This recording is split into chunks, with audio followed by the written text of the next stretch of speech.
আমাদের গাজীপুরে তো অনেক সুন্দর সুন্দর ঘোরার জায়গা আছে মধ্যে তিহার বাবা তিহার সাথে আমি কোথায় কোথায় গেলাম, কি কি করলাম, লোকেশন কোথায়, সব কিছু নিয়ে থাকছে আজকের ব্লগ।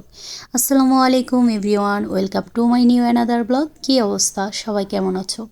সবার ঈদ কেমন কাটলো অবশ্যই কমেন্টে জানাবা।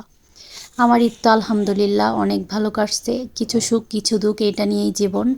সব কিছু মিলিয়ে আলহামদুলিল্লাহ অনেক ভালো কাটছে। তো এইদিকে মেয়েকে নিয়ে বের হইছি, মেয়ে তো আমার যেখানে যাব সেখানে যাওয়ার আগে একটা বিশাল ঘুম দিয়ে দিছে। তো দেখো এখানে ঈদ আনন্দ মেলা, মানে ঈদের জন্য একটা মেলা বসছে, মেলার নাম ঈদ আনন্দ মেলা। তো আমি তিহার বাবাকে বললাম চলো, যখন আসছি মেলাটা একটু ঘুরে দেখি। এমনিতে আমি কখনো মেলায় এমন যাই না, যাওয়া হয় না কখনো।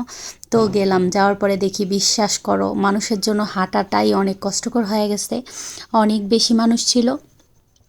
তারপরেও বললাম চলো, আসছি যখন একটু ভিডিও করে নিয়ে যাই আর একটু দেখি কি কি বিক্রি করতেছে, কি কি করতেছে। তো সব কিছু এখানে ঘুরে দেখতেছিলাম আমরা। আর তো তোমরা দেখতেই পারতেছো, তোমাদের তিহামণি একবারে বিশাল ঘুম দিয়ে দিছে। তো এইখানে দেখলাম খেলনার দোকান, ওর বাবাকে বলতেছিলাম কিছু খেলনা কি কিনবো, সে বলল না এখন কেনার দরকার নাই, আমি তোমাকে পরে বেশি করে খেলনা কিনে দেবো ওরে একসাথে, এইখান থেকে কেনার দরকার নেই।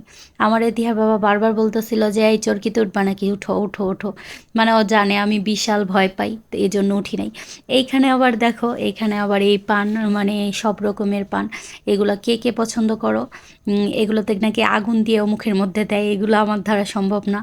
আর এই এই নৌকার মধ্যে যে একটা মহিলা উঠছিল, মহিলা যে কি পরিমাণ মানে চিল্লাইতেছিল, কিন্তু সে যখন উঠে সেই ভাব নিয়ে উঠতেছিল, এটা নিয়ে আমরা হাসাহাসি করতেছিলাম। তো এইখানে আসার পরে এদিকে দেখো, এইখানে আবার এটা হচ্ছে ফল দিয়ে আইসক্রিম বিক্রি করতেছিল, আনার, তারপরে এই যে দেখতেই পারতেছো তরমুজ, সব রকম ফল দিয়া আইসক্রিম মিক্স। তো আমি তিহার বাবারে বললাম যে এটা তো একটু ইউনিক লাগতেছে, ট্রাই করা যায় কি বলো?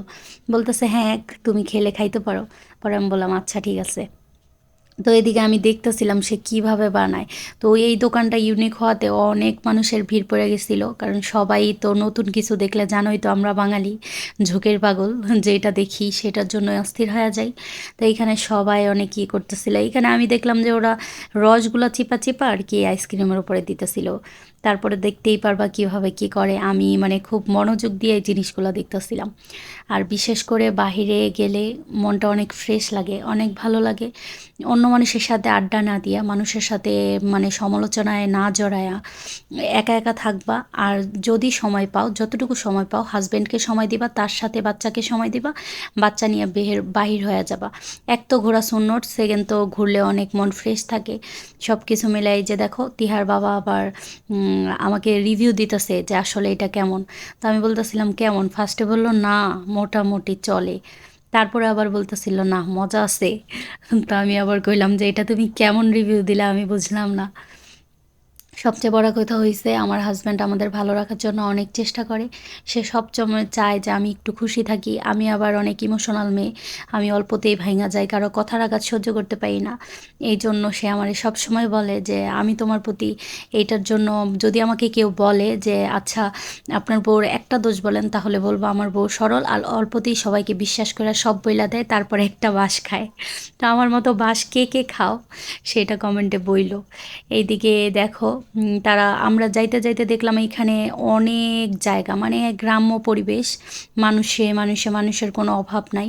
ওইদিকে অনেক সুন্দর সুন্দর রিসোর্ট আছে, মানে তুমি রিসোর্ট না সরি, ওইখানে হচ্ছে অনেকগুলো রেস্টুরেন্ট আছে, মানে সব রকম খাবার তুমি ট্রাই করতে পারবা, অনেক কিছু আছে এখানে খাওয়া যায়। এদিকে দেখো বাবা মায়ের কি সুন্দর লাগতেছে, মাশাল্লাহ মাশাল্লাহ। আর আমার ঈদের আনন্দটা দ্বিগুণ বাইরে গেছিল যখন বাহিরে গেছি। আর এই যে এইখানে নদী দিয়ে, নদীর পার, এইখানে তুমি নৌকা দিয়ে ঘুরতে পারবা ইচ্ছা করলে। আর এইখানে আসতে হইলে তোমার, এটা গাজীপুর থেকে যারা আসবা তারা তো হয়তো অনেকেই চিনে, তারপরেও বলি লোকেশন হচ্ছে কোনাবাড়ি থেকে আমরা আসছিলাম। কোনাবাড়ি থেকে আমাদের 40 টাকা করে দুইজনের, 80 টাকা, মানে যাইতে প্রায় খরচ হয়েছিল 200 টাকা। তো এইখানে এটারে বলে এই কাশিমপুর নামার পরে, ওইখান থেকে তোমার খুব কাছেই, কাশিমপুর নামার পরে 10 টাকা অটো ভাড়া। তো এখানে গোলাপ দেখে আমি আবার তারে বলতেছিলাম যে আমার কি গোলাপ কিনা দিবা না, বলে এটা কি আবার না হয়, কারণ সে আমাকে সবসময় ফুল কিনা দেয়, বাহির হইলে ফুল দেখলে এটা জানে যে আমি ফুল অনেক পছন্দ করি, এটা মিস হয় না। তো ভিডিওটা কেমন লাগলো অবশ্যই কমেন্টে বলবা। আর সবাই আমাকে সাপোর্ট করবা, পাশে থাকবা। এভাবে সুন্দর সুন্দর ব্লগ তোমাদের সামনে উপহার দিব। হয়তো অনেক ভালো ভিডিও করতে পারি না, তবে চেষ্টা করবো ইনশাল্লাহ ভালো ভিডিও। আল্লাহ হাফিজ সবাইকে।